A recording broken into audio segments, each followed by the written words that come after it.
దయనీయమైన పరిస్థితిలో ఈ రాష్ట్ర ప్రభుత్వం పనిచేస్తుందో మనం ఆలోచించాలి. ఎంత దారుణం అండి. సస్పెండ్ అయ్యాడు, తర్వాత రిటైర్డ్ అయిపోయాడు. అతను ఈ మధ్యనే కులం పేరుతో భయంకరంగా మాట్లాడాడు. అట్లాంటి వ్యక్తి ఇంకా కూడా ఇక్కడ పోలీసు వ్యవస్థను ఆంధ్ర రాష్ట్రంలో నడిపిస్తా ఉన్నాడు. అట్లా ఉంచి ఇక లాండ్ ఆర్డర్ చూస్తే ఎంత భయంకరంగా ఉందో.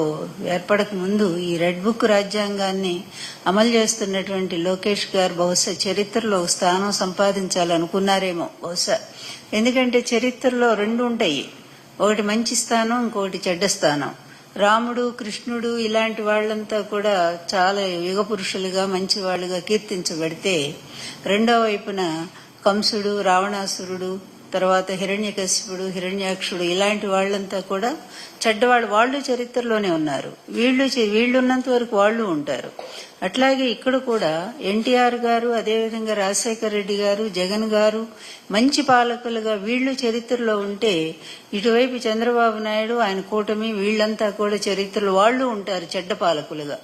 ఈరోజు ఒక్కసారి అసలు వాళ్ళకి కనీసం మనుషులమేగా, మనందరం కూడా మానవులుగానే పుట్టాం కదా. మనుషులుగా పుట్టి అందులో మీ అదృష్టం కొద్దీ మీకు అధికారం చేతిలోకి వచ్చింది. అధికారం వచ్చిన వాళ్ళు మరింత జాగ్రత్తగా ప్రజల్ని ఎంత మంచిగా చూసుకోవాలండి.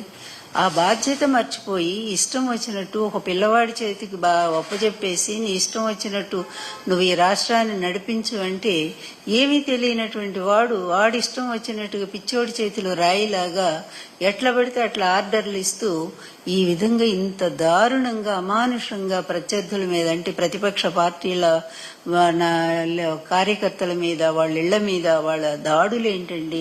అదేవిధంగా ఎంతమందిని పబ్లిక్ గా హత్య చేసినా కూడా వాళ్ళ మీద కేసులు లేవు. ఆత్మహత్యలకు ఎంతమందిని పురికొల్పారు. సరే, ఈ విషయాన్ని పక్కన పెడితే ఇది ఒక పరిపాలనేనా? ప్రజాస్వామ్య వ్యవస్థలో బాబు గారు నేను చాలా సూటిగా అడుగుతున్నాను చంద్రబాబుని. ఏమండి బాబు గారు, మీరు ఎక్కడి నుంచి వచ్చారండి? ఎన్టీఆర్ గారు అల్లుడుగానే కదా వచ్చారు.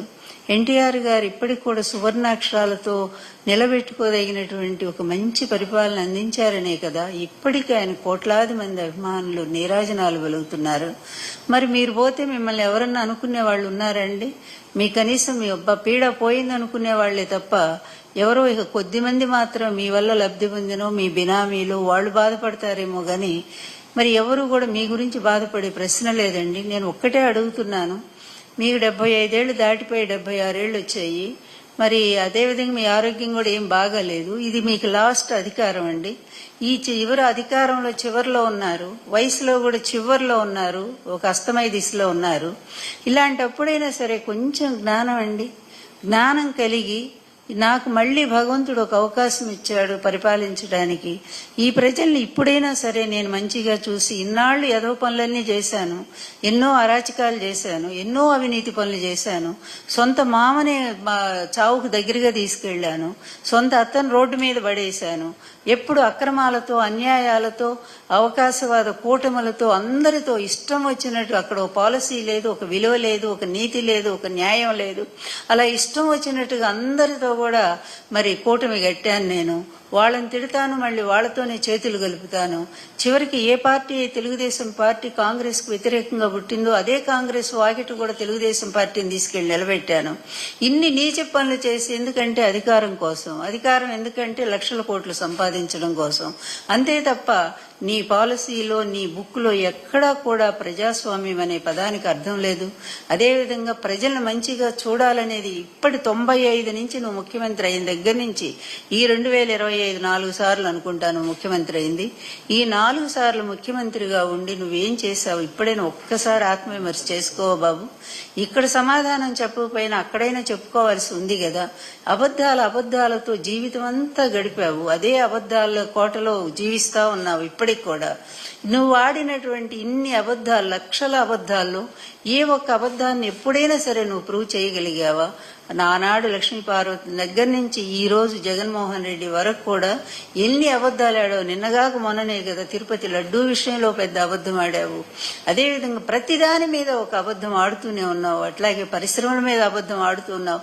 పరిశ్రమలన్నీ జగన్ గారి హయాంలో వస్తే వాటన్నిటికి తీసుకెళ్లి నా హయాంలో తెచ్చుకున్నాను. ఇట్లా ప్రతి క్షణం కూడా అబద్ధాలతో బ్రతుకుతున్నటువంటి నీకు మనస్సు అనేది అసలు లేదనుకుంటాను. బహుశా ఉంటే ఒక్కసారి ప్రక్షాళన చేసుకోవడానికి ప్రయత్నం చెయ్యి, నీ కొడుకును దారిలో పెట్టు.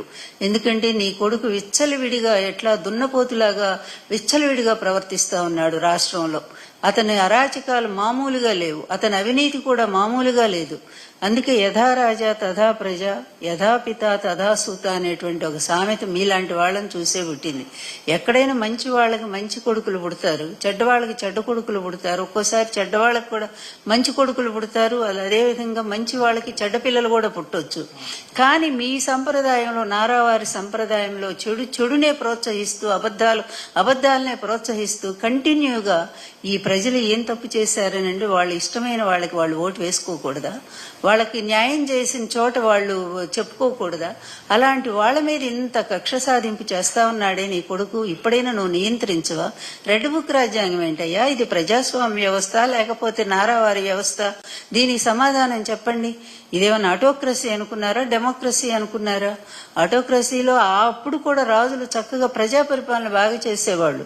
రావణుడు రాక్షసుడు అయినప్పటికీ కూడా, అతనిలో కొన్ని బలహీనతలు ఉన్నప్పటికీ కూడా అతను మరి ప్రజలు మాత్రం ఎంతో బాగా చూశారు. రావణుడు లంకలో ఉండేటువంటి తన ప్రజల్ని ఎప్పుడు నిత్యం కూడా ఆనందంగా ఉండేట్టు చేశాడట. కానీ మీరు వచ్చి ఏం చేస్తున్నారయ్యా? ముఖ్యంగా ఆడవాళ్ళు ఈ దేశంలో, ఈ సనాతన సాంప్రదాయంలో ఆడవాళ్ళకి ఎంత గౌరవం ఇచ్చారో అది చదువుకున్న వాళ్ళకి అర్థమవుతుంది. మీరు అది చదువుకున్నారో లేదో తెలియదు. కానీ మీ కూటమిలోనే ఒక సనాతనవాది ఉన్నారు కదా, లక్షల పుస్తకాలు చదివిన వారికైనా తెలిసే ఉంటుంది కదా.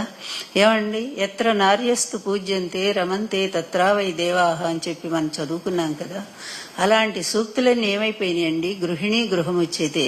మీ ప్రభుత్వం వచ్చిన దగ్గర నుంచి ముచ్చుమురు దగ్గర చిన్న బాలిక శవం కూడా ఇప్పటి వరకు కూడా కనపడలేదు. ఇప్పటి వరకు 300 అత్యాచారాలండి ఆడపిల్లల మీద. జగన్మోహన్ రెడ్డి గారి హయాంలో ఇచ్చినటువంటి దిశ చట్టం ఎటుపోయిందండి? ఆ రోజు ఒక్కళ్ళకి జరిగినందుకు, అదేవిధంగా పక్క రాష్ట్రంలో జరిగితే ఎక్కడో మరి నిర్భయ అనుకుంటాను, అక్కడ జరిగితే ఇక్కడ స్పందించి ముఖ్యమంత్రి గారైన జగన్మోహన్ రెడ్డి గారు దిశ చట్టాన్ని తీసుకొచ్చి అది సెంట్రల్ గవర్నమెంట్ కూడా పంపిస్తే వాళ్ళు ఇంకా యాక్సెప్ట్ చేయలేదనుకోండి. అయినా సరే దిశ యాప్ ద్వారా కోట్లాది మంది ఆడపిల్లల్ని మరి అది డౌన్లోడ్ చేసుకునేటట్టుగా, తర్వాత దిశ పోలీస్ స్టేషన్లు తీసుకొచ్చి ఎక్కడికక్కడ మహిళలకు రక్షణ కల్పించి, ఎప్పుడైనా సరే మహిళల మీద ఇంత అన్యాయం జగన్మోహన్ రెడ్డి గారి హయాంలో జరిగిందండి? సిగ్గుపడరా అండి? మీ గవర్నమెంట్లో ఇలాంటివి జరుగుతున్నాయంటే అది ఎవరికండి మచ్చ? మీకే కదా. నిన్న ఒక మహిళ, లక్ష్మి అనేటువంటి మహిళ, తిరుపతిలో నిజంగా ఆ అమ్మాయిని చూసి బాధపడని మహిళ లేదండి ఈ రాష్ట్రంలో. ఆఖరికి మీ పార్టీ వాళ్ళు కూడా, చెప్తున్నాను కదా, జనసేన వాళ్ళు, అదేవిధంగా టీడీపీ వాళ్ళు, అందరూ అన్ని పార్టీల మహిళలు కూడా చాలా బాధపడ్డారు. పాపం ఒకళ్ళ చేతిలో నమ్మి భర్తను కోల్పోయి ఒంటరిగా ఉన్నటువంటి ఆమె ఒకరిని నమ్మి, ఒక మోసగాడిని, ఒక వంచకుడిని నమ్మి వాడి చేతిలో తన జీవితాన్ని, తన ఆస్తిని కూడా పెడితే ఎంత దారుణం అండి అది. ఆమె